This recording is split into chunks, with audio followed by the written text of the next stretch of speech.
nome é Cristiano, como eu fui apresentado. A minha formação inicial como professor é em matemática, eu sou licenciado em matemática. Depois, o meu mestrado e meu doutorado, eu procurei estudar e trabalhar com os jogos digitais, com os games. Tá? Então, eu busquei a tecnologia digital, mas especificamente os jogos, né, os games. No mestrado, eu utilizei um jogo que não tinha nada de selo educacional ou selo educativo. Então, na verdade, era um jogo feito para ser vendido, um jogo comercial. E eu apliquei com os meus alunos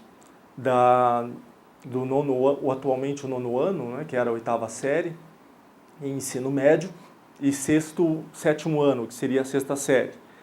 E no meu doutorado, eu fiz um caminho contrário, que foi a produção de um game protótipo.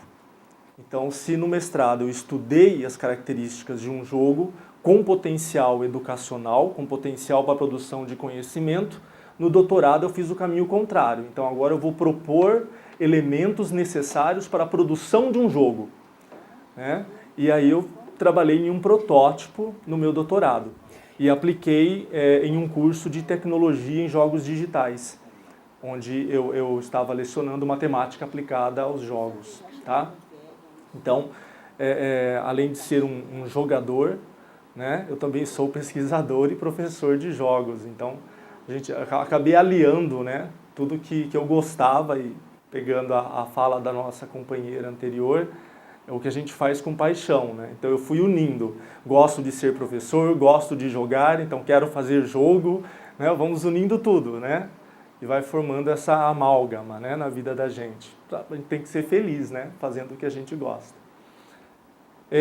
Eu vou comentar durante os slides algumas características, alguns conceitos. Então, para poder usar como exemplo, eu vou passar 2 vídeos bem curtinhos, que eu vou acabar citando eles durante a apresentação. Tudo bem? São vídeos curtinhos, tá? Por favor, Priscila. Essa é uma menininha, uma criança, com 3 anos de idade, com um iPad na mão. Depois o pai dá uma revista para ela. Olha como é que ela age com a revista. A mãozinha dela, os movimentos que ela faz.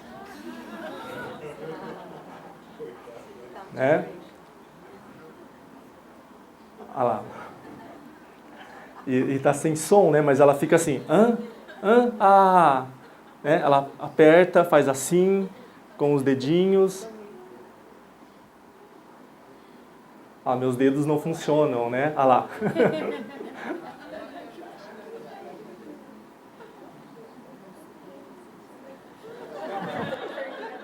Ela está testando, né? Será que eu estou fazendo força? Será que, né, tem alguma coisa errada com o meu dedo?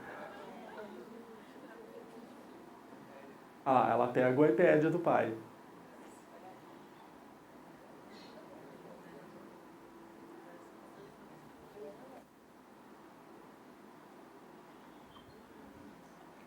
Então ele fala, né, para minha filha, né, uma revista é um iPad quebrado, né? Como ela entende a revista, né?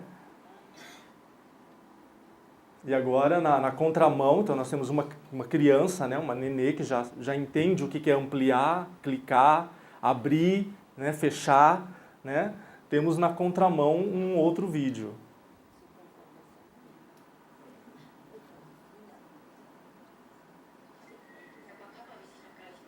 Que é uma filha que presenteou o pai com um iPad.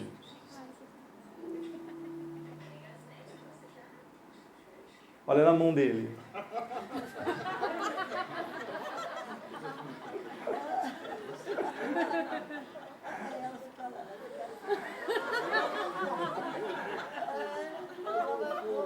Porque ela pergunta, né? Você gostou do iPad que eu te dei? Ele gostei. E está se dando bem com o aplicativo? Também, né?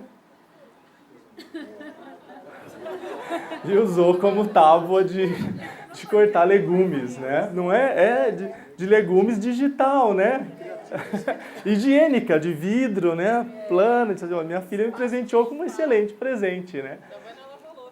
Não é exato, né? Você viu? Ele pica, passa na pia, né? na lavadora de louça. Nós temos 2 vídeos, né? Pode abrir agora, Priscila, por favor. que são exatamente um na contramão do outro, né? Se nós formos pensar. A criança, né, 3 anos de idade, que já entende o que é clicar, abrir o aplicativo, navegar, que quando pega a revista age da mesma forma, né, e não entende por que não tem aquela interatividade naquele objeto que está na mão dela, já que as imagens são muito parecidas, já que as cores são muito parecidas, né? E na contramão, o pai da nossa amiga, que ganha o iPad e vê uma funcionalidade para ele. E essa funcionalidade é como tábua de cortar legumes, né? Enfim, e aí eu começo, né, falando de games na sala de aula. Eu sempre deixo essa pergunta, de games na educação ou gamificação da educação. Porque durante a nossa reflexão, nós vamos pensar exatamente nesses aspectos. Né? O que eu posso dizer quanto games na educação ou como gamificação do processo de educação. Tá? Por favor. Aí é um sumário curto do que a gente vai passar. Tá?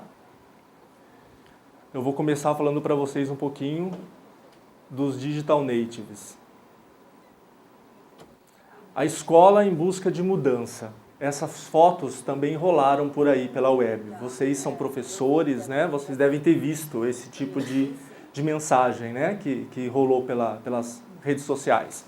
Uma escola do século XIX e a escola atual, do século XXI. E nós não vemos quase nenhuma diferença entre uma foto e outra. Não sei, talvez na elegância, né, dos alunos, a elegância da professora, não que nós não sejamos elegantes, né, é um outro momento histórico, mas era diferente. Papert, né, em um dos seus livros, Seymour Papert, ele fala que se um cirurgião do século XIX entrasse numa máquina do tempo, né, e fosse transportado para uma sala de cirurgia do século XXI, hoje, ele provavelmente não saberia usar nada, ficaria perdido. Mesmo sendo médico, ele não saberia mais atuar como médico. No entanto, ele diz que se tirar um professor da sala do século XIX e a mesma máquina transportá-lo para uma sala do século XXI e falar para ele onde que o professor parou, é possível que ele continue com tranquilidade a aula do companheiro anterior. Né? É o pensamento copy and paste, né? Porque é o mesmo pensamento do copy and paste. Copia da lousa e coloca no caderno. Exato. O copy-paste, né? O copia-cola, né? Copia e cola. A gente às vezes reclama do aluno que não faz trabalho, que dá Ctrl+C, Ctrl+V, Ctrl+C, Ctrl+V. E se nós não tomarmos cuidado, nós estamos fazendo Ctrl+C, Ctrl+V também com muita coisa, com muita frequência também, né? Por favor. Então, os digital natives. Eu gosto do conceito do Prensky, ou do Prensky, onde ele diferencia digital natives e digital immigrants. Existem outros pesquisadores, outros profissionais que vão falar em geração X, geração Y, vão dar outros nomes e vão traçar outras características. No entanto, eu gosto do que Prensky traz, porque ele vai diferenciar apenas em 2 grupos. Então, ou você é um digital native, então é como aquela criança que já nasce imersa no mundo digital, então já nasce com sons digitais, o chocalho é digital, né? O enfeite do berço é digital. Então ela já não tem mais contato com imagens analógicas, o relógio é digital. O carrinho dela, que vai lá, o carrinho dela que ela ganha, já tenta mexer de botõezinhos. Exato, né? O carrinho, os brinquedos, né? O meu primeiro laptop, como se as crianças gostassem, né, do meu primeiro laptop. Eles querem logo o tablet, exato, né? Filmes que põe para dormir. Isso, os filmes, né, os aparelhos, elas já são, elas não só nascem nesse mundo digital, mas elas desenvolvem características para o mundo digital. O toque, o ampliar, vocês viram a mãozinha da menina? 3 anos e ela já sabia fazer isso, que era para expandir. Né? Eu trabalhei com alfabetização digital, vamos dizer assim, né? Cursos de informática para crianças que usava fralda, 2, 3 anos, era num colégio que ia do maternal até o ensino médio, e à noite nós tínhamos um projeto de ensino para a terceira idade, né, de informática. Era uma experiência extraordinária, porque ao mesmo tempo que eu tinha as crianças que eu precisava pegar e pôr na cadeira, porque ela nem conseguia sentar sozinha, usava fralda, o mouse era um barato, porque elas seguravam o mouse assim, então não tinha o dedinho para abrir como nós, né? Então ela segurava com uma mão o mouse e com a outra ela clicava. Porque não dava para segurar, né, o mouse. Hoje não precisa mais de mouse, hoje tudo é touch, então está muito mais fácil para elas. Então elas não só estão no mundo digital, mas elas estão desenvolvendo habilidades e competências que nós outrora não desenvolvemos. Nós sabemos que em diversas áreas, não só ligadas à tecnologia, vai ser necessário essa habilidade fina do touch, do manusear um joystick. Tem médico que já opera com um joystick, como se estivesse jogando e está com um joystick. Onde ele adquiriu essa habilidade fina, né, de operar aqui olhando lá? Eu não posso ir aí, eu vou pedir para que você venha aqui, tudo bem? Você acha que é interessante ainda ensinar o mouse e o teclado ou esquecer do mouse e do teclado e ensinar o touch? Eu sou professora de informática de educação infantil e a gente ainda usa, né, o computador, o mouse e o teclado, né, e o notebook. E as crianças chegam na sala de aula tentando usar o touch ainda no computador. E você acha que já não tem mais sentido ensinar o teclado, porque o touch é muito mais fácil, né? Do que você ensinar a coordenação motora para você mexer no mouse e digitar, é maior do que o touch. O que você acha? Eu penso que todo mundo entendeu a pergunta da colega, né? Eles estão pedindo o microfone para mim. Uma curiosidade, por que você está com 2 microfones? Este aqui grava a minha voz no vídeo que vai para a internet depois. E este é para nós conversarmos, nós falarmos em bom som. Sou natural de Bauru, né? Então às vezes eu tenho um R um pouco mais acentuado. Né? Falarmos, né? Ótimo, né? Pois é. Enfim, eu trabalhei, né, com essas crianças e eu penso, a analogia que eu faria seria a mesma de aprender datilografia para poder digitar. Faz sentido eu aprender datilografia para aprender a digitar hoje? Não. Puppet, eu gosto muito de Puppet porque ele foi um revolucionário, né? Não sei se vocês já leram algum livro do Seymour Papert, né? A Família em Rede, A Máquina das Crianças. Como é que se escreve? Seymour, S-E-Y, More, né? M-O-R, U-R, Papert, né? Na década de 70, ele, como professor do MIT, já pensava em tecnologia para a educação. Lá. Já estava aplicando lá. No Brasil, isso começou muito mais tarde. O primeiro núcleo de tecnologia para a educação foi na Unicamp, que foi com o professor Ubiratã de Ambrósio e o Puppet, porque ele trouxe o Puppet para a Unicamp e criaram o NIED, que é o Núcleo de Informática e Educação da Unicamp. Então foi um bracinho ali. Então o Puppet ele fala umas coisas e ele era muito provocativo, né? Então ele fala, quem definiu o teclado da máquina de escrever? Ele fala, por que tem aquela ordem? E quem disse que aquela ordem é a melhor? E por que tem que ser aquela ordem? E por que isso foi levado para o teclado depois? Hoje no celular a gente tem o swap. Você faz desenhos com o dedo ao invés de digitar, se você quiser. É que nós ainda temos o hábito, a minha geração, talvez as de vocês, de ficar lá tique, tique, tique, tique, tique, tique, com o dedinho. Mas o pessoal digita arrastando o dedo, fazendo desenhos. Eles formam palavras usando o swap.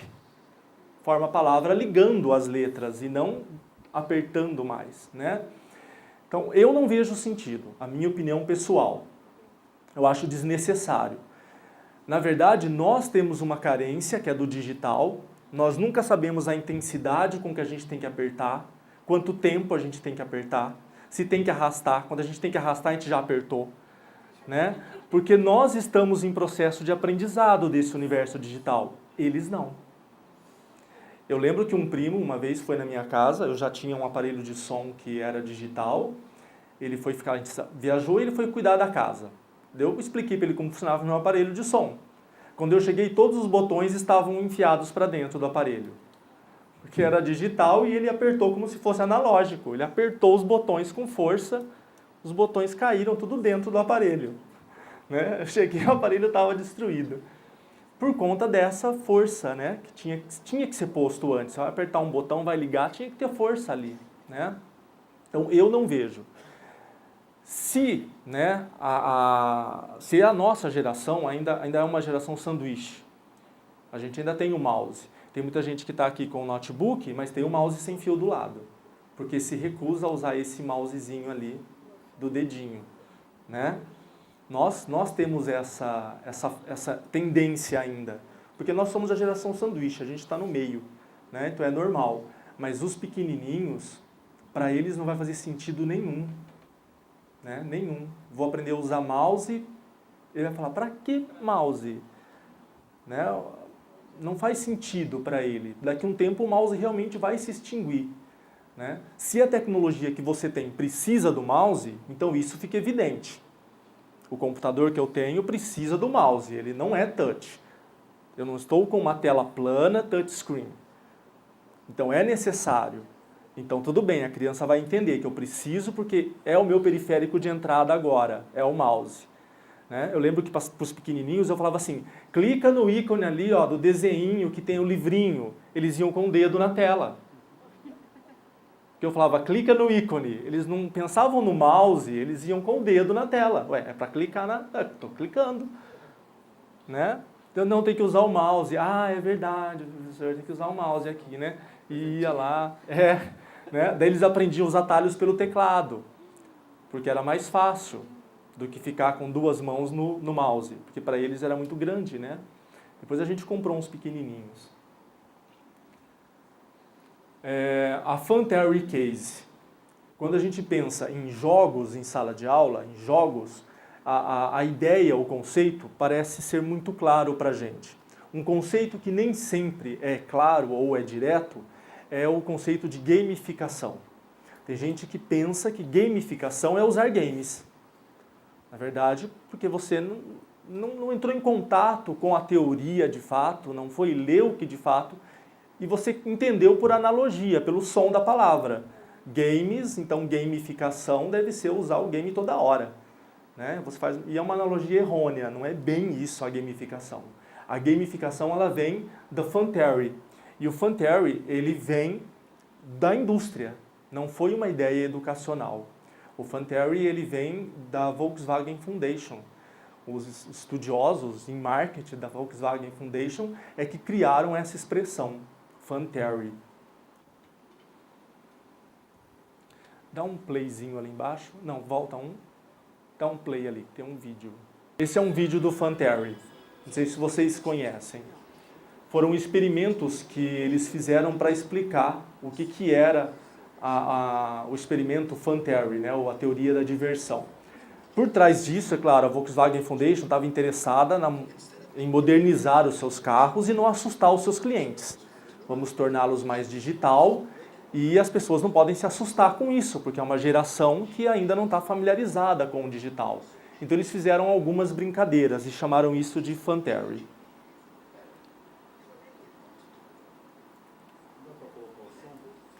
Essa é a primeira, o som está baixinho, mas eu vou ter que ficar narrando para vocês.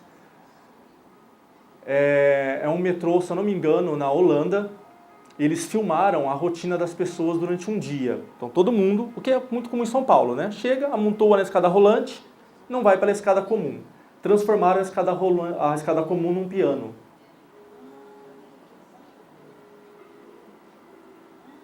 Olha o que aconteceu com o movimento.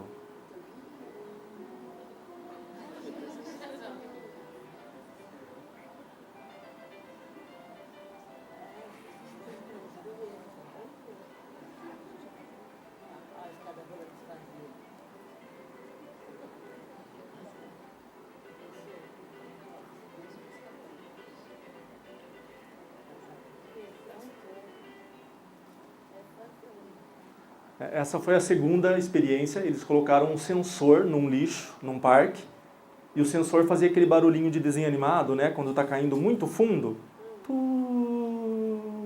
Bom.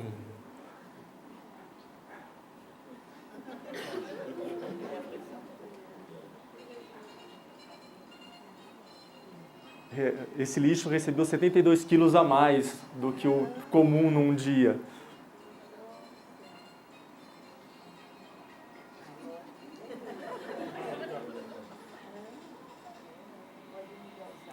Essa foi uma outra experiência com garrafas recicláveis, né? Garrafas de vidro. Eles fizeram uma espécie de arcade. Então, acendia as luzes em cima do lixo e você tinha que enfiar a garrafa onde acendia a luz. Uma certa rapidez. Uma espécie de jogo com uma lixeira, né? Olha lá. As pessoas vinham de longe para jogar ali as garrafas. Para fazer a brincadeira. Eu tenho a minha priminha que tem a banheirinha dela com música. Tem uma priminha que ela tinha a banheirinha dela, a bacia, né? Sim. Que é com música. Ah. Então fica tocando quando ela senta. E a mãe fica sabendo que tem a música lá. Ela gosta coisa da música. E a mamãe fica escutando que enquanto ela levanta, a música para. Ah, tem um sensor. Já tem. Entendi. Pode parar. Então, o Fun Theory é a ideia de usar elementos dos games, elementos dos jogos, em atividades que não são jogos. Então, na verdade, eu estou trabalhando. Separar a garrafa, ou jogar um lixo na lixeira, ou subir uma escada, não são jogos. Não é. Simplesmente não é. Mas a partir do momento que eu incorporo nessas atividades elementos que são típicos dos jogos, e em particular o que a gente está pensando é a diversão, por isso Fun Theory, né? Eu mudo os hábitos, eu mudo o comportamento das pessoas.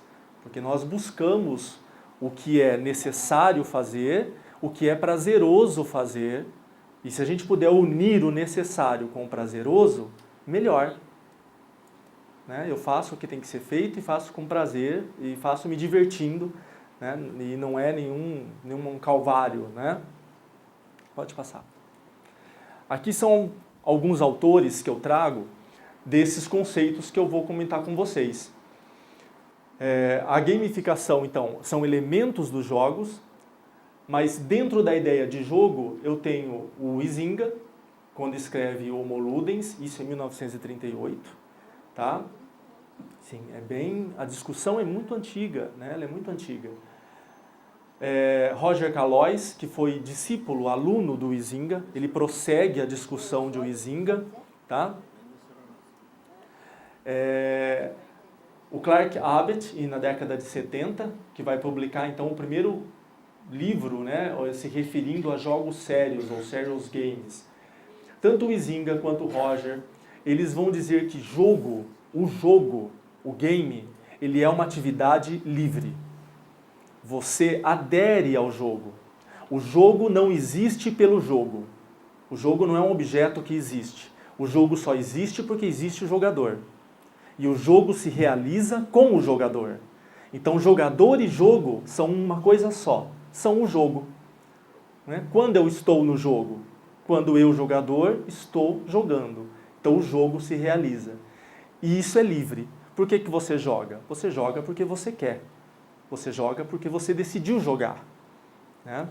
Professor, não foi esse, talvez, o princípio dos cassinos, embora depois eles pusessem o dinheiro, lógico. Sim. Mas aquelas coisas divertidas, roleta, aquilo bonito, a decoração, que não chama a atenção, né? As maquininhas. Sim. Então, eu acho que foi daí que também que surgiram os cassinos e o pessoal deturpou, colocando lá dinheiro e Sim. aquela roubadeira toda. Na verdade, você está certa, né? Quem vai escrever sobre isso é Calois. Calois diz as más línguas, porque Calois ele vai definir o jogo da mesma forma que o Huizinga, então é livre, você joga porque você quer, mas Calois vai ter uma posição muito radical que ele fala, o jogo, gente, é perda total. É perda de tempo, é perda de esforço, quando não perda de dinheiro. Porque Calois era viciado em jogo. E jogatina, e ele perdia muito dinheiro jogando. Ele ia em cassinos, em jogos de cartas, em carteados. Então ele levou isso para a pesquisa dele, né? Então ele fala, se eu puder destinar essa perda, então essa perda de tempo para algo produtivo, melhor. Né? Se eu puder destinar essa energia que eu estou gastando para algo que seja útil para mim, melhor. Mas vai ser perda do mesmo jeito. Ele deixa isso muito claro, ele é muito cético na hora que ele vai definir e ampliar a definição de jogo. Porque o Huizinga, ele não entra nas particularidades do jogo, por exemplo, de azar. Calois já entra. O Huizinga vai definir toda a atividade humana como um jogo. O que é o direito? É um jogo de palavras. É um jogo de argumentação. Ele vai falar, exato, ele vai falar. Ele vai falar que o direito, um júri, um tribunal, é um jogo de argumentos. Ganha quem argumentar melhor, é um jogo. Né? Ele vai falar o que é a educação. Né? É um jogo de descoberta. Você brinca com a descoberta, com a curiosidade. Você leva, né? Você desperta isso. Professor, me desculpe mais uma coisa. Não tem que desculpar, Por exemplo, vamos falar assim, o Silvio Santos, ele fez toda a fortuna dele baseada em jogos. Né? Aqueles jogos da televisão, que vende, aquele negócio todo. E a mãe dos irmãos, dizia para os irmãos teimarem com o Silvio, mas nunca apostarem ou jogarem, porque eles iriam perder. Não é? Talvez por conta dessa disposição ao jogo, né? A disposição, né? O jogo de palavras. Se a gente for levar a teoria de Huizinga mais a ferro e fogo, o próprio argumento é um jogo de palavras. Então, antes do direito, criar um argumento é fazer um jogo de palavras. É você concatenar ideias de tal forma que você convence o outro. Temos correntes filosóficas, inclusive, que eram especialistas em enganar. Não é? Você tinha uma série de filósofos, né, que criavam ideias para confundir. Né? O Clark Abbott, na década de 70, ele vai falar então dos serious games. Então ele é o primeiro que vai afunilar a ideia de Calois e vai dizer, olha, vamos chamar de jogo sério o tipo de jogo que tem uma finalidade. Então o jogo pode não ser mais o jogo pelo jogo, mas ele pode ter um fim. Ele pode ser pensado para algo. Clark Abbott. Chama serious games. Inclusive esse termo serious games, ou jogo sério, ou games with purpose, né? Jogos com propósito, vem dele. Ele que cria essa expressão. Ninguém falava nisso antes dele. Né? Apesar, e o interessante, eu vou comentar isso, já existia jogo sério, mas não era classificado como jogo sério, porque não tinha ainda o termo. Ele cunha esse termo na década de 70. Tá? E Jasper Juhl, que é nosso contemporâneo, tem outros autores, eu vou comentar durante a apresentação, mas o Jasper Juhl, a arte de falhar, né? The Art of Failure, ele apresenta a importância do jogo para que a gente entenda a importância do erro. Porque nós, como educadores, como professores, nós temos o hábito, vamos dizer assim, como a gente tem essa reflexão que a nossa colega fez, né, de às vezes repetir o mesmo conteúdo, ou de passar várias vezes sobre o mesmo tópico, nós erramos menos.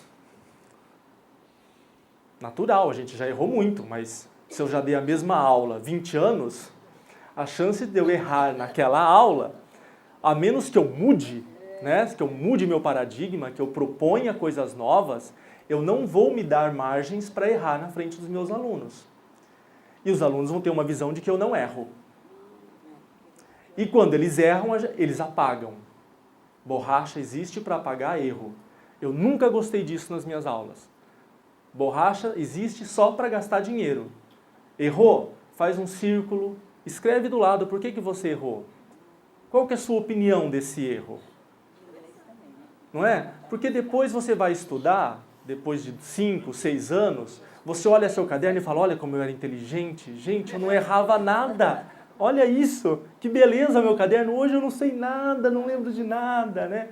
Mas você sempre errou, a gente sempre erra. Então deixa anotado o erro. E ele vai levar essa ideia, né, da arte de falhar dentro dos jogos.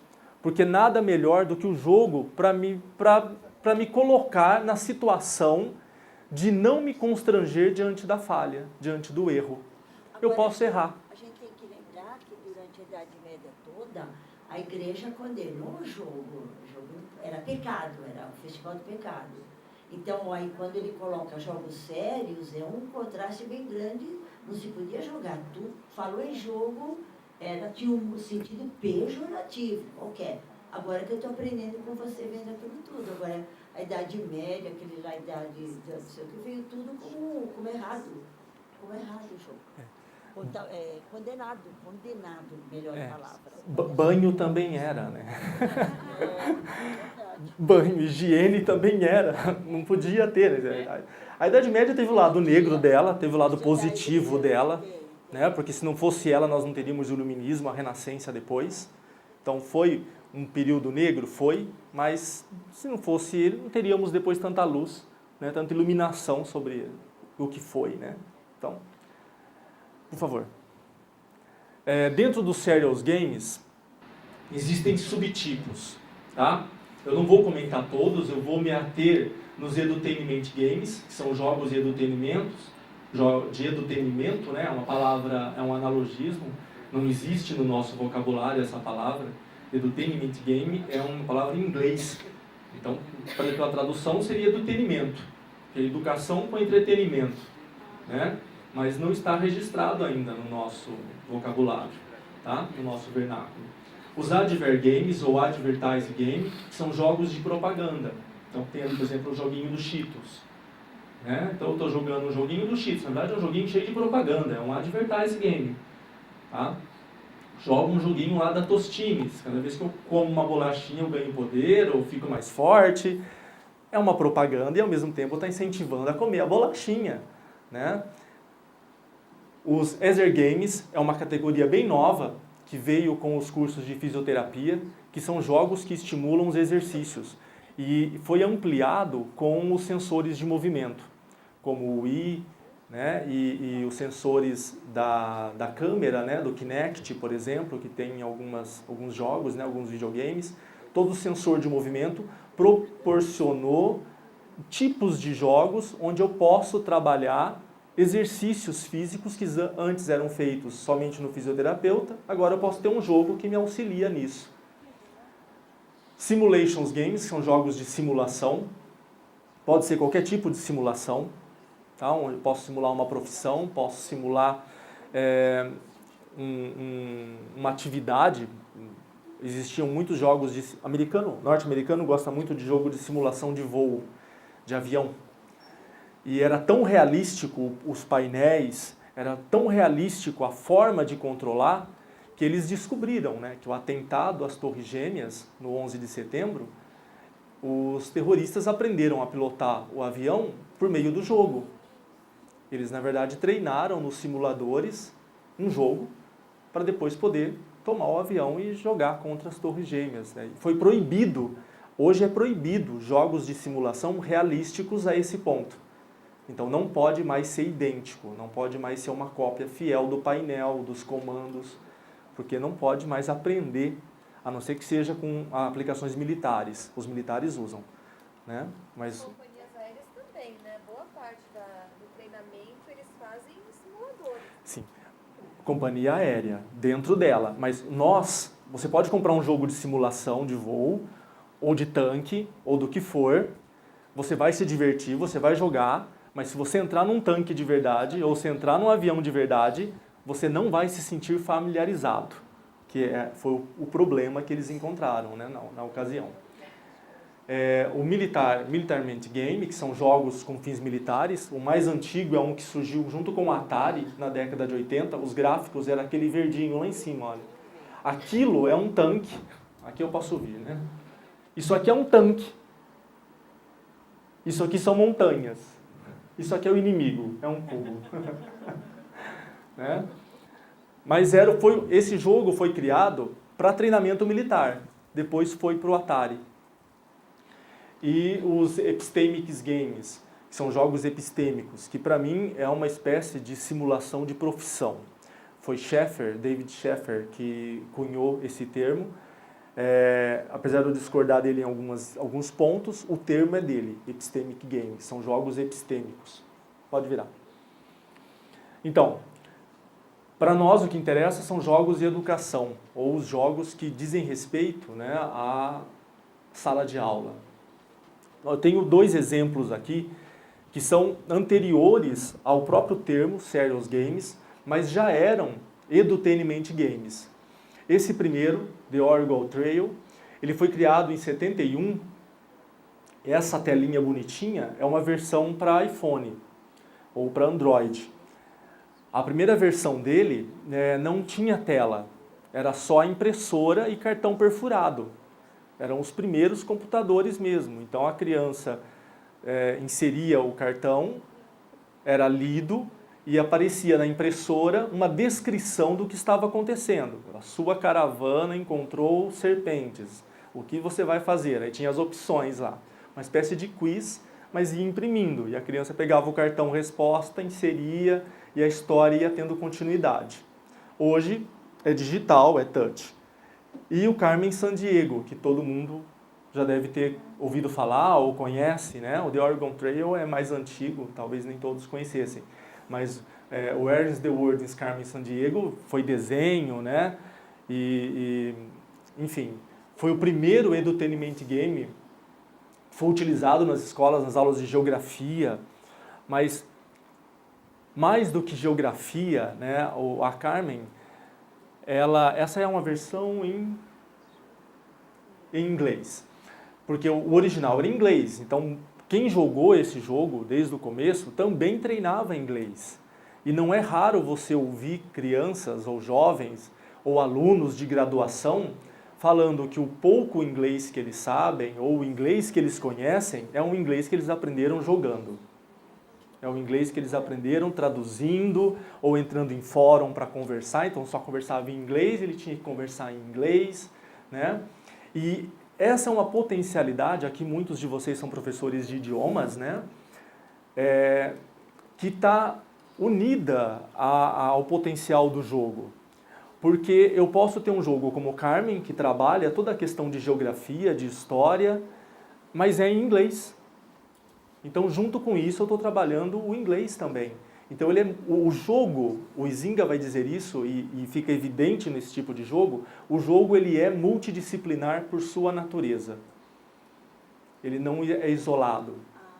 Ele é multidisciplinar. Tá? Dentro de uma atividade envolvendo um game, ele pode ser transdisciplinar, ele pode ser multidisciplinar, muito mais abrangente, mas por sua própria natureza ele já envolve mais de uma disciplina. Tá? Pode passar. A gamificação, né? E a ambiguidade dos games. Aí a professora Santaella, da PUC, ela diz que a escola precisa acordar e utilizar a lógica dos games nas aulas. Eles têm tudo o que é necessário para os estudantes se engajarem. Foi uma palestra que a professora Santaella fez no Game for Change, G4C. O Game for Change é um evento que surgiu em 2010, 2009 nos Estados Unidos, 2010 no Brasil. Hoje ele é sediado pela USP e pela PUC, e envolve um tipo de serious games chamado de Game for Change, que tem como finalidade jogos que ajudem a conscientização e mudança social. Então, por exemplo, eu tenho um amigo lá em Tocantins, e ele chegou, quando ele foi trabalhar na Federal de lá, ele viu um potencial muito grande na região onde ele foi trabalhar, e as pessoas desempregadas, muito desemprego, os jovens sem perspectiva de trabalho. E um potencial grande para o turismo, um potencial grande para o ecoturismo, um potencial grande para hotéis fazenda, para pesca e pague. E ele falava essas coisas, as pessoas não entendiam muito bem o que ele estava querendo dizer. Então ele começou a fazer jogos onde você montava o seu hotel fazenda. Um jogo onde você criava a pesca e pague. para que eles entendessem qual é a mecânica do Pesque Pague, qual é a mecânica de um hotel que vai explorar o ecoturismo, né? E isso gera uma mudança social naquele grupo de pessoas. Então isso é classificado como um Game for Change, né? Hoje, alguns já consideram games destinados à educação como Game for Change. Porque se eu estou pensando num game, né? Ah, ali é uma imagenzinha da vovozinha tricotando no videogame, né? Mas aqui é aquela... É um joystick, isso, por favor. Né? Então, se o jogo é atividade livre, então se eu vou usar um game, vou usar um jogo, é uma atividade livre, a gamificação, ela serviria para atividades que não são livres, mas que eu quero tornar mais agradáveis. Então, como que eu vou introduzir as mecânicas de jogo em atividades que não são livres?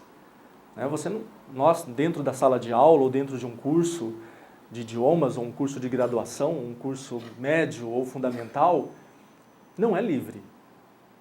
Então, pensar em jogo na sala de aula é um paradoxo. Porque você chega e fala, olha, hoje nós vamos jogar. Aí o aluninho levanta a mão e fala, mas eu não quero. Não estou afim. Não, filha, eu não perguntei sua opinião. A gente vai jogar. Né? Sou o dominador, né? O professor é obrigado a ser dominador. Não estou perguntando sua opinião, minha filha. Vai jogar hoje. É atividade legal, o professor preparou, tive trabalho, você vai jogar. Vai ser divertido, né? Não é? É onde, né, infelizmente, o insucesso, e quando a gente fala em jogo educativo, a gente observa no rosto de muitas pessoas a sensação, né? Isso aqui é um jogo educativo. Assim, é um jogo, que legal, é educativo. Né? Por quê? Porque gera estranheza e boring, é chato. Né? Jogo educativo tem esse estigma. Mas eu não sei se é chato o jogo ou se é chato a forma como foi colocado. Porque não é livre. Você tentou forçar a barra, você tentou enfiar um quadrado num círculo. E foi na marra. Né? Então tem que se pensar em como articular esses termos, em como articular as atividades. Vou usar uma atividade gamificada? Tudo bem. Né? Então nós temos aqui o Calvin, né? Estava lá se divertindo, pulando, aí passa o pai dele. Fico feliz que esteja se exercitando. Mantenha esse ritmo cardíaco acelerado. Né? Aí ele vira e fala, meu pai consegue fazer qualquer coisa perder a graça. Né? Muitas vezes a gente faz isso na sala de aula. Né? A priori, eu não tinha pensado na atividade ser divertida, mas se tornou divertida, eu vou lá e corto o barato. Né? Porque começou um burburinho, começaram a se divertir demais. Olha aqui, se não ficar quieto vai cair na prova, hein? Eu vou dar uma prova agora. Prova surpresa, tira uma folha. Pronto, acabou. Né? Acabou. Você estava indo para o lado da gamificação, estava surgindo diversão na sua aula, né? E você podou. Né? O que a nossa colega falou, muitas vezes a gente poda, né? As crianças. Por quê? Né? A gente não entende que pode ser, né? Que pode estar dentro da diversão. Tá? O Geek Lab é uma plataforma gamificada. Apesar de eles se identificarem ou de dizer, né, que são jogos, eu não entendo como jogo. Depois eu deixei algum material para os nossos amigos aqui do Cervantes, que estão organizando o evento, com vários links, com muitos jogos, em muitas plataformas, para que vocês possam entrar, possam jogar, possam avaliar e possam pensar, isso é um jogo ou é uma atividade gamificada? Tá? Então tem jogos de tudo quanto é disciplina, tem jogos de idiomas também, tem alguns que eu vou comentar no final, mas para que vocês possam fazer essa avaliação, porque eu vou planejar a minha atividade, como qualquer aula. Então eu vou gamificar, então eu vou usar uma atividade gamificada, né? Ou eu vou usar um jogo. Então, como que eu vou usar esse jogo? Envolve planejamento. Nós somos professores, nós sabemos como é importante isso. A gente não chega na sala de aula tirando o coelho da cartola e a aula vai saindo, magicamente. Né? Não. Né? Um dia ou outro que você não estava muito bem, entrou na sala, não preparou direito, a gente perdoa. mas não toda a aula, o curso inteiro, né? Eu tinha professor que a gente chamava de professor truqueiro, né? O professor não dá aula, só truque. Chega a ficar falando de outras coisas, né? Esse slide vai ser disponibilizado também, né? Então, vocês podem entrar nesse link. É uma plataforma interessante, o Geek Lab, porque ele dá um feedback. Se você se cadastra e libera para os seus alunos entrarem e jogarem, ele libera um relatório depois para você de onde foram os erros, de onde estão as deficiências, onde estão os pontos fortes e fracos, entre todas as atividades que os alunos escolheram. Então você tem até uma ordem do que ele escolheu primeiro, onde ele foi primeiro, o que ele fez depois. Então você pode mapear o interesse desses alunos e por onde que eles estão indo, tá? Pode mudar. Bom, quem faz essa organização é o professor Matar, João Matar. Ele faz uma tabela, né, pensando nas habilidades, né, dentro do ensino tradicional e do sócio-tecnológico. Isso aqui saiu na revista Época de 2011, que falavam de 10 habilidades dos gamers, dos jogadores. Veja, né, que entre essa tabela e entre as 10 habilidades, existe uma relação muito grande entre o que os jogadores já desenvolvem jogando e o que o ensino sociotecnológico propõe. Quando a gente pensa, por exemplo, em espírito de equipe, em liderança, em aprendizado pela tentativa e erro, foco no resultado, na autocrítica, esse autoconhecimento. Então veja, enquanto que o tradicional apresenta estabilidade, estruturas flexíveis, eu posso mudar, as coisas podem mudar, eu posso mudar, né?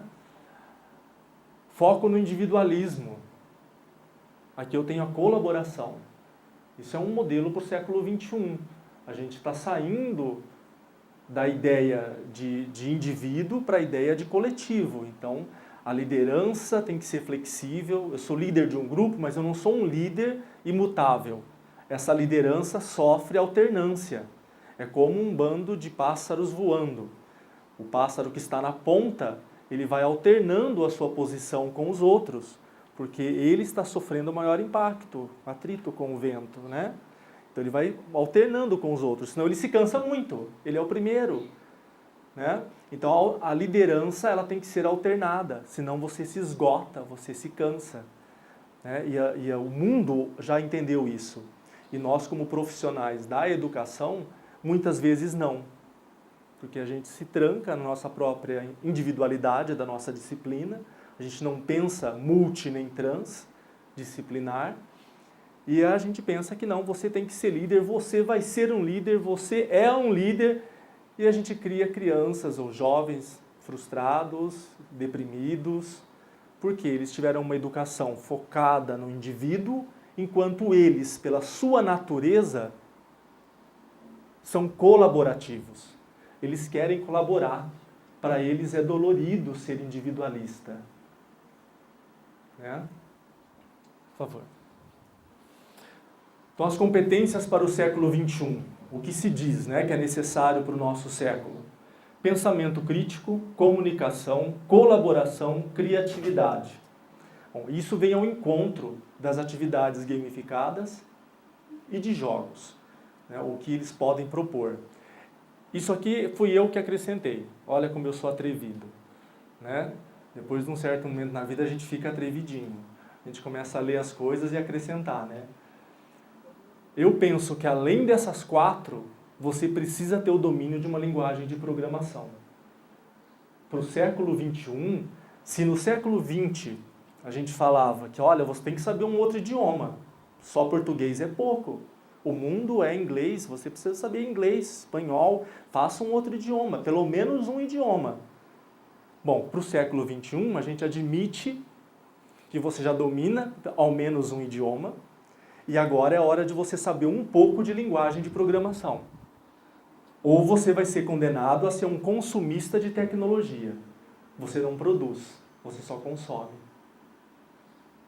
Né?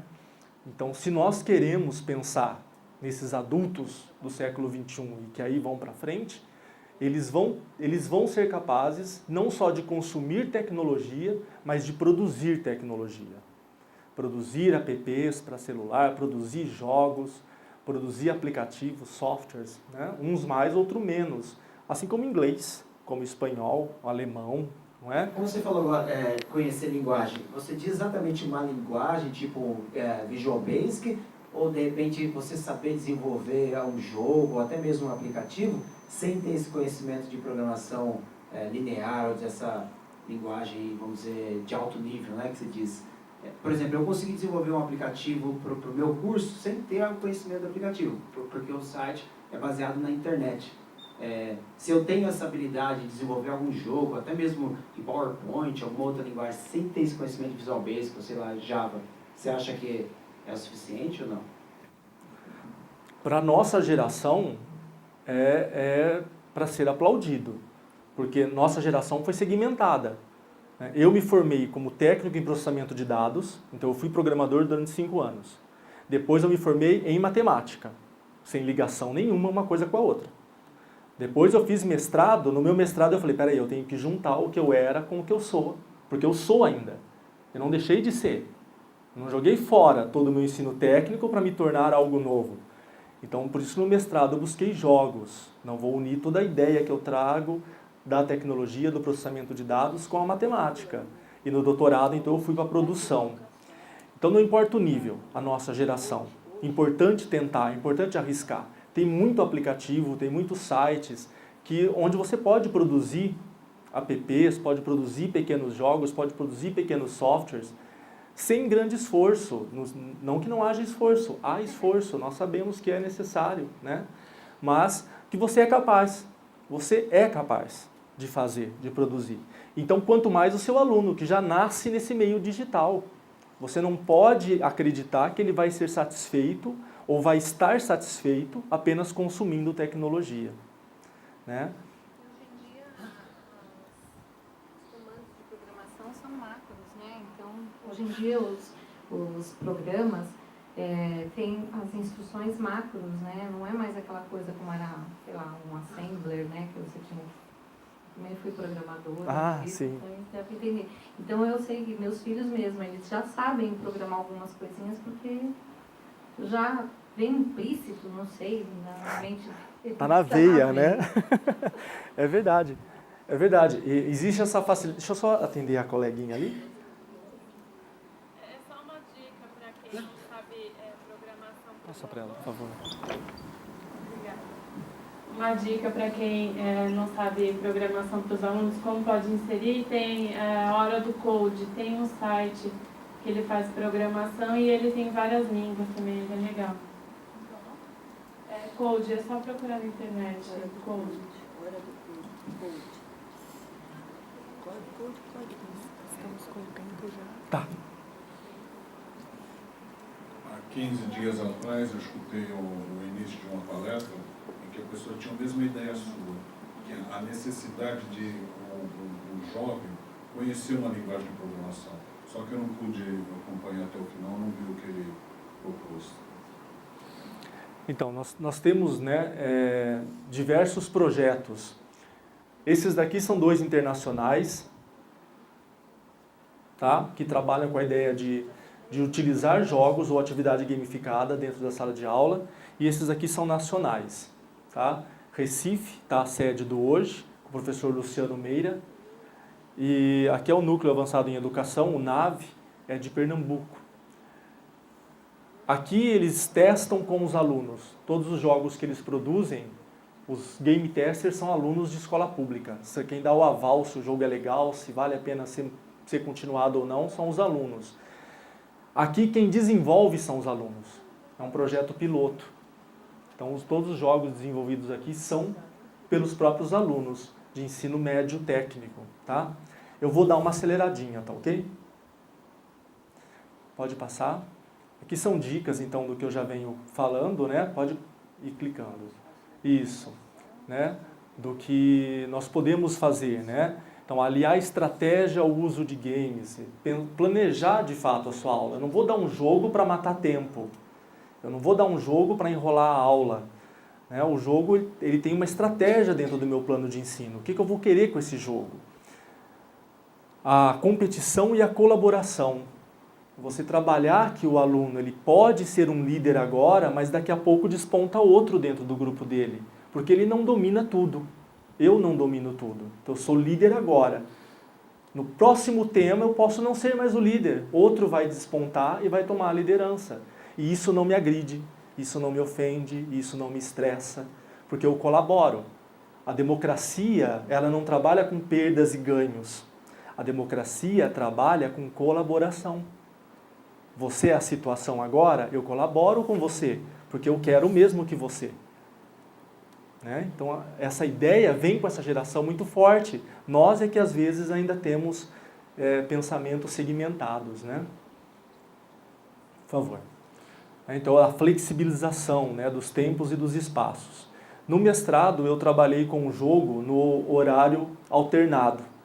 Eu tinha aula, o pessoal da tarde vinha de manhã comigo na sala de informática, e o pessoal da manhã ficava um pouco mais, almoçava na escola, ficava a parte da tarde comigo jogando.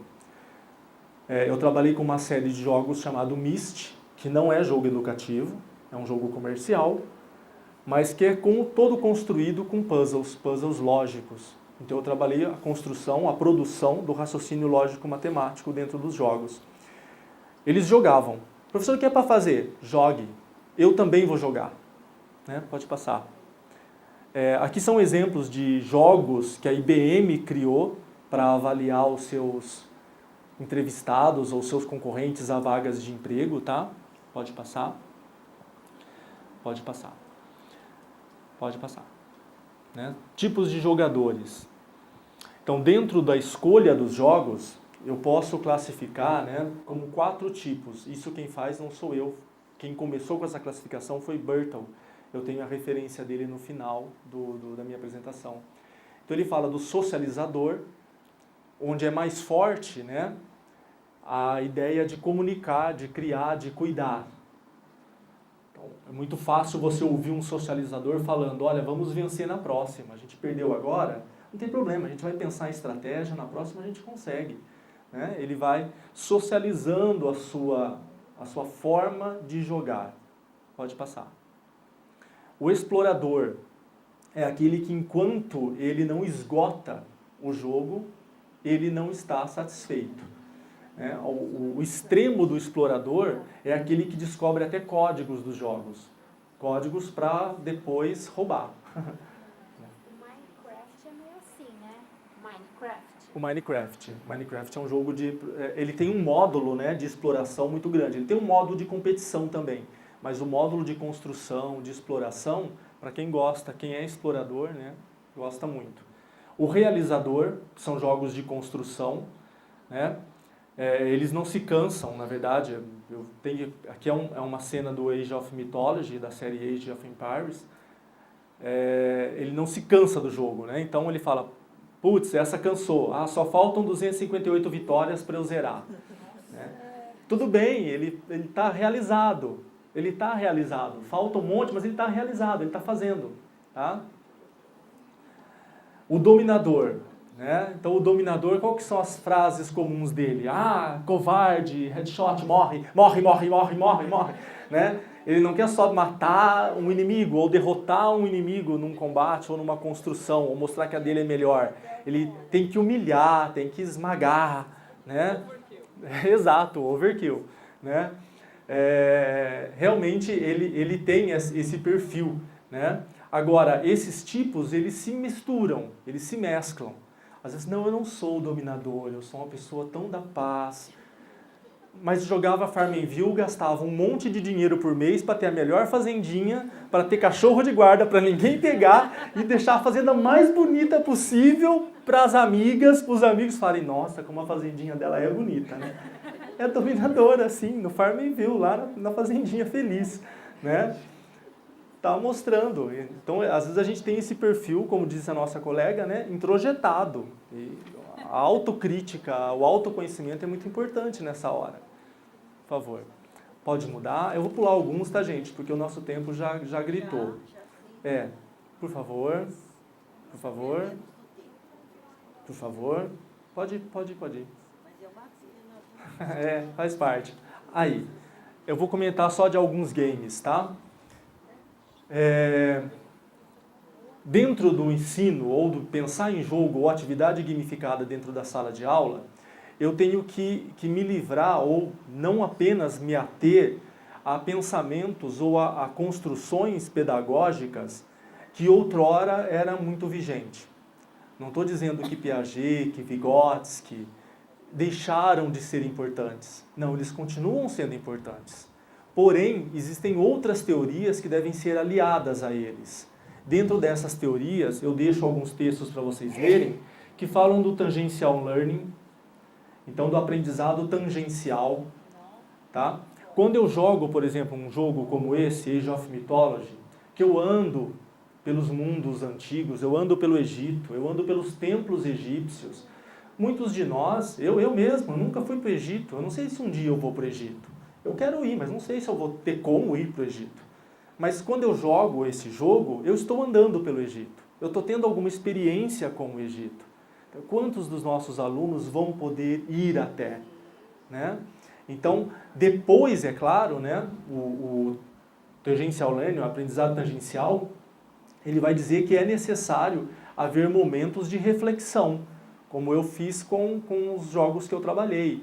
Jogava-se 3, 4 sessões de jogos, a gente fazia uma pequena reflexão de meia hora, conversando, trocando figurinha, como é que você passou desse momento, como é que você superou aquele obstáculo, a colaboração.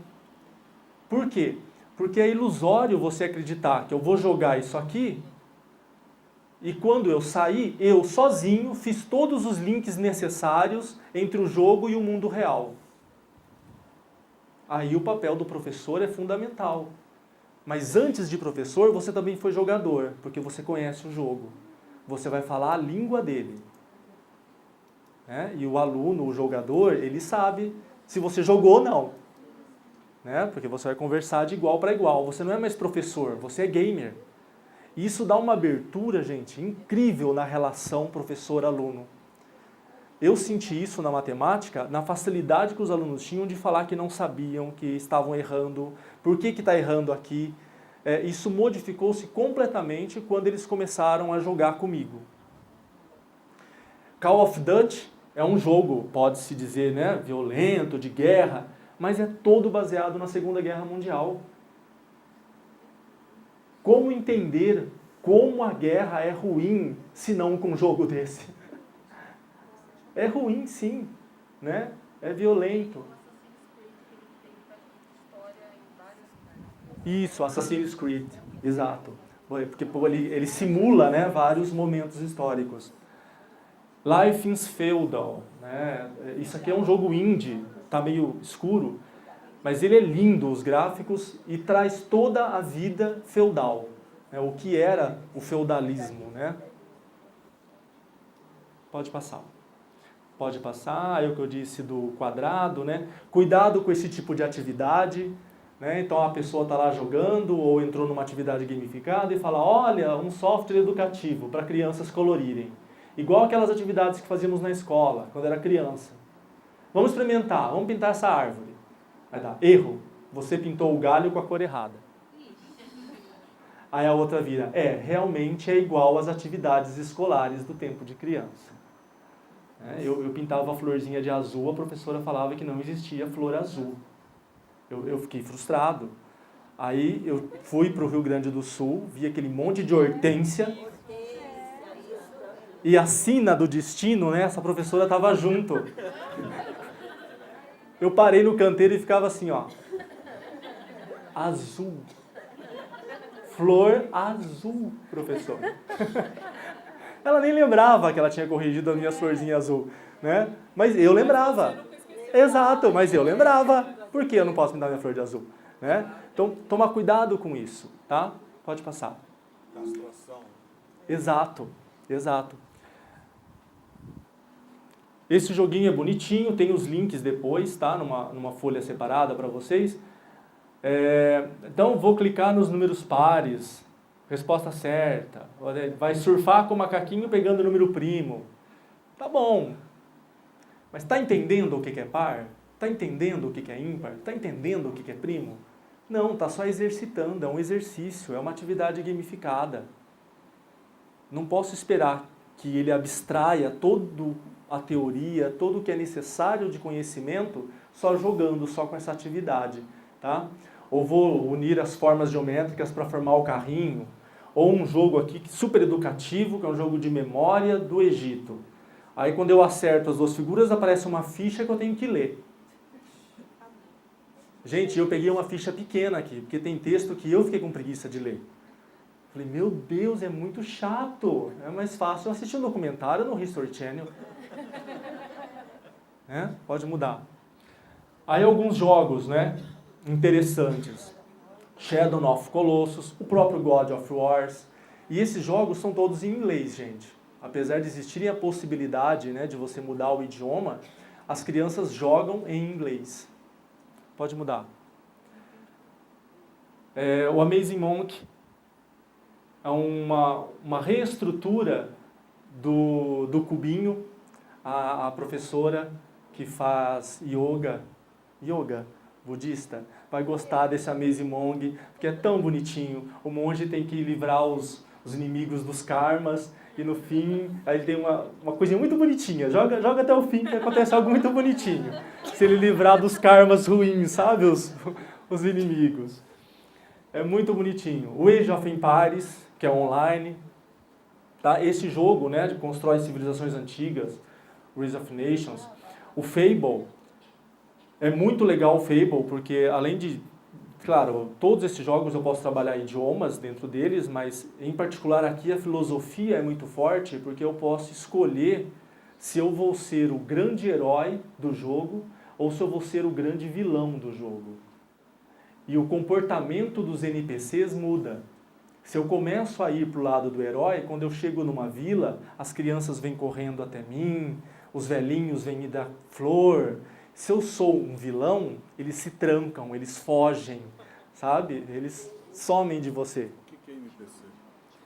NPC é No Player Game, é No Player Character, né? Que é personagem não jogável, né? São os personagens do jogo que você não controla. Então são controlados pela inteligência do computador, né? Do jogo. Então você chega numa cidade, você é o jogador, então o seu personagem está andando naquela cidade. Só que aquela cidade pode estar povoada. E nem todos aqueles personagens que você está encontrando precisa necessariamente ser outro jogador. São os figurantes, pode ser inteligência artificial da máquina, tá? NPC. O League of Legends, que é a grande febre do momento, né? Colaboração muito forte, já cogitam até em levar para as Olimpíadas, o League of Legends. O Portal, muito legal, onde a criança trabalha com riscos e possibilidades, pode passar. O Immortal Cities, muito legal para trabalhar também em civilizações antigas. O jogo do McDonald's, em inglês, tá? Você tem que criar desde as vaquinhas, lá no pasto, até engordar as vaquinhas e depois vender os lanchinhos. Aí você fala, mas onde é que está, né, a diversão do McDonald's? Bom, as vaquinhas ficam doentes. Se você matar a vaca doente, fazer hambúrguer com vaca doente, as pessoas ficam doentes. Aí vai ter manifestação na frente da sua lanchonete, porque você está vendendo comida estragada. Se você começa a desmatar para criar pasto, o Greenpeace vai lá. Porque você está acabando com a natureza para criar pasto. Então você tem que ir gerenciando esses recursos. Você tem fiscal da higiene, fiscal do trabalho, que vai visitar a sua lanchonete. Detalhe, você pode suborná-lo. Né?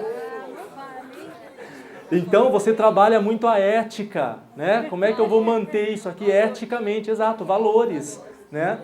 Além de todo o controle econômico, tem que vender. O funcionário está infeliz, tem que dar uma medalhinha para ele, né? De bom vendedor, vendedor do mês, né?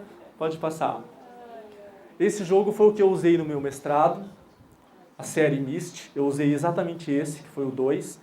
Esse daqui para vocês de inglês, né? Quem é professor de inglês, é muito simpático, Get the Glass.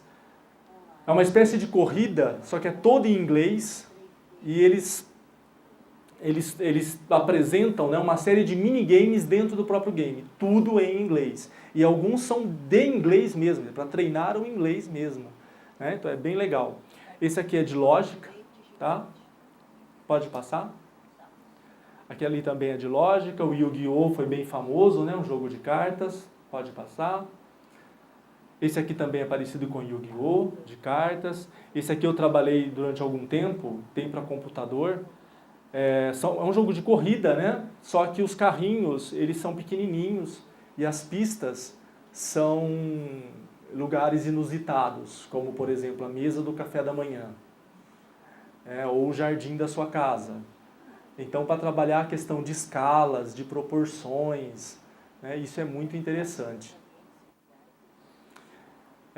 Esse é um jogo que se assemelha muito a um xadrez, apesar do tabuleiro ser células hexagonais, as peças têm movimentos específicos, então é muito bacana. Esse 2048 foi uma febre também, né? Não sei se alguém aqui jogou. Você tem que somar o 2048. Você joga isso aqui compulsivamente, eu nunca vi. Quando os alunos me falaram, eu falei, não pode ser, um joguinho que eu vou ficar somando 2048. Deve ser chato. E comecei. Gente, eu fiquei umas 2 horas nisso aqui, eu parei, porque eu falei, chega de somar 2048. Né? Tem alguma coisa nele que te prende, na verdade é a mecânica dele, é muito divertido. Pode passar, esse aqui é mais simplesinho. Esse aqui é interessante para a biologia, todo o crescimento, todo o desenvolvimento de uma célula, né, ou de uma criatura a partir do estágio celular, tá? Pode mudar. City Rain é uma mistura de Tetris com SimCity. A cidade cai do céu e você tem que organizá-la no chão. Então aqui parece Tetris, tá vendo? É a sombra da peça que vai cair. E você vai montando a cidade. E essa cidade tem alguns desafios, por exemplo, ser sustentável. Você não pode ir pondo indústria e tirando floresta. Tem que fazer parque, tem que dar diversão para o povo. Né? Pode mudar. Então, os desafios, né? Aí o que ele fala aqui, né? Ó, there are not any icons to click. It's a chalkboard. Na verdade, é uma grande crítica à ideia do passado, né? Onde nós éramos uma tábua rasa. Né? Sou uma tábua rasa e tudo que vem do professor é o que vai me preencher. Né? Ao momento atual, quer dizer, não tem clique, não tem botões aí para você clicar. É uma tábua rasa. Não. Na verdade, está cheio, né? Ele já chega na escola, ele já chega na nossa sala, cheio de vivências, cheio de informação. Pode passar. Novos modelos, são alguns jogos que estão sendo desenvolvidos no meio acadêmico, tá? Pode passar. Pode passar. Depois vocês vão ter acesso a tudo isso, tá? Esse Backpacker, para vocês que trabalham idiomas, é muito interessante porque ele é um simulador de um albergue. Eu vou para os Estados Unidos e vou ficar em Nova York num albergue. Então eu vou interagir, né, com outros NPCs e também com outros jogadores. E tem uma inteligência artificial tão interessante que eu não consigo diferenciar quem é um NPC de quem é um outro jogador. Porque todo mundo fala inglês ali dentro e você tem missões ou informações do tipo, onde é o cinema? Onde é o supermercado? Eu preciso comprar alguma coisa. E como todo mundo que está ali está para praticar o inglês, então tem poucos experts. Então você não tem certeza se você está falando com a máquina ou com outro jogador. Né? E você está praticando. E agora ele também tem uma versão em espanhol e tem algumas atividades gamificadas com música, muito interessante, vale a pena. Tem uma versão free e uma versão paga. Tá? Pode mudar. Pode mudar, isso. São jogos... Vocês podem entrar depois e julgarem o que são jogos, o que pode ser livre e o que é atividade gamificada. Né? Jogos muito enciclopédicos, muito quiz. O norte-americano gosta de quiz. Então eles têm uma tendência muito forte a fazer jogo em forma de quiz. Não que quiz não seja legal, mas só quiz, só esse modelo que a gente tem, só essa mecânica de jogo eu vou explorar dentro de uma atividade gamificada, só pontuação. Tem muitas outras coisas que podem ser exploradas, né?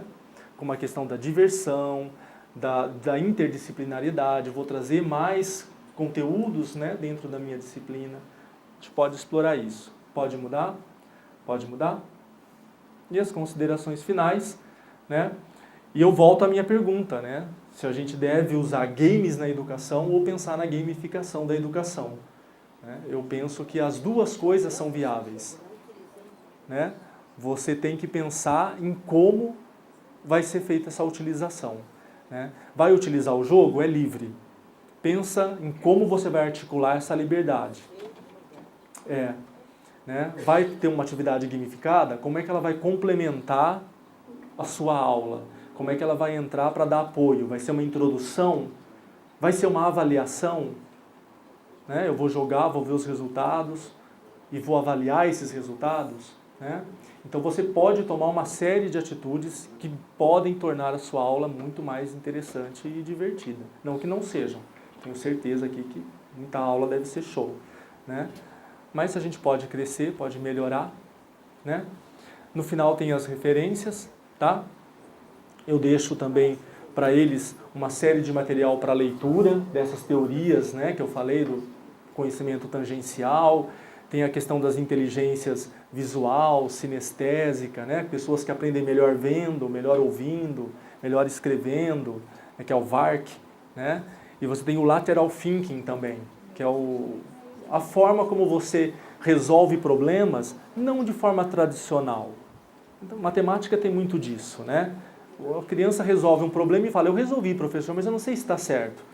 Eu vou, olho e falo, poxa, está certo, só não é da forma convencional, né?